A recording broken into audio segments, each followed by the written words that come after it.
Hello మామ, చాలా రోజుల తర్వాత మా ఫ్రెండ్ ఫిష్ అక్వేరియం అయితే బయటకైతే తీసాము.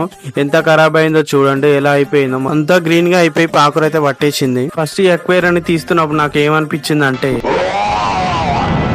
వెంటనే దీన్ని ఎలాగైనా క్లీనింగ్ ఇవ్వాలని అక్వేరియం షాప్ కి అయితే వెళ్తున్నా. మన స్కూటీ ముంగల పెట్టుకుని అక్వేరియం ని స్టార్ట్ అయితే అయిపోయినా. ఇదే మన లోకల్ అక్వేరియం షాప్. మా ఫ్రెండ్ అయితే అక్వేరియం తీసుకుని లోపలికి అయితే వెళ్తుండు. లోపలికి వెళ్లి మీకు ఏమేమి ఫిషెస్ ఉన్నాయో అన్ని చూపిస్తా. షాప్ ఎంట్రన్స్ లో మనకైతే ఫస్ట్ ఈ అక్వేరియం కనిపిస్తుంది. బుద్ధుడు అక్వేరియం లో చాలా బ్యూటిఫుల్ గా ఉంది కదా ఫిషెస్ తో. లోపలికి వెళ్ళగానే పెద్ద అక్వేరియం లో 4 షార్క్స్ ఉన్నాయి, 2 ప్యారెట్స్ ఉన్నాయి అందులో. Next tetras, colourful tetras, angels ఇవి. నెక్స్ట్ వచ్చేసి స్మాల్ సైజ్ గోల్డ్ ఫిషెస్, కింద కోయి ఫిషెస్, ఇవి polar parrots. Next Mouli fishes ఉన్నాయి ఇక్కడ. దాని సైడ్ కి బిగ్ సైజ్ గోల్డ్ ఫిషెస్ ఉన్నాయి, స్మాల్ సైజ్ షార్క్స్ ఉన్నాయి. Next beta fishes. ఈ అక్వేరియం లో లైవ్ ప్లాంట్స్ అయితే ఉన్నాయి, అందులో జీబ్రా ఫిషెస్ అయితే ఉన్నాయి. ఫిష్ కి సంబంధించిన అన్ని యాక్సెసరీస్, అలాగే ఫిష్ ఫుడ్, మెడిసిన్ చూసుకోవచ్చు. అక్వేరియం కి సంబంధించిన ఆల్ ఐటమ్స్ అయితే అవైలబుల్ గా ఉన్నాయి. ఫిష్ కి సంబంధించిన ఫిల్టర్, స్పాంజ్ ఫిల్టర్, హీటర్, అలాగే ఇంపోర్టెడ్ అక్వేరియంస్ కూడా అవైలబుల్ గా ఉన్నాయి. మీకు ఒకవేళ బర్డ్స్ కావాలన్నా, డాగ్స్ కావాలన్నా, వైల్డ్ ఫిషెస్ కావాలన్నా, ఏది కావాలన్నా మన బ్రదర్ అయితే తెప్పిస్తాడు అనమాట.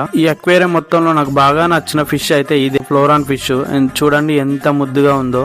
దాన్ని ఫస్ట్ చూడగానే అలా అనిపించింది అనమాట. ఆ ఫిష్ ను నేను అలాగే చూస్తుంటే మా ఫ్రెండ్ ఏమన్నాడు అంటే,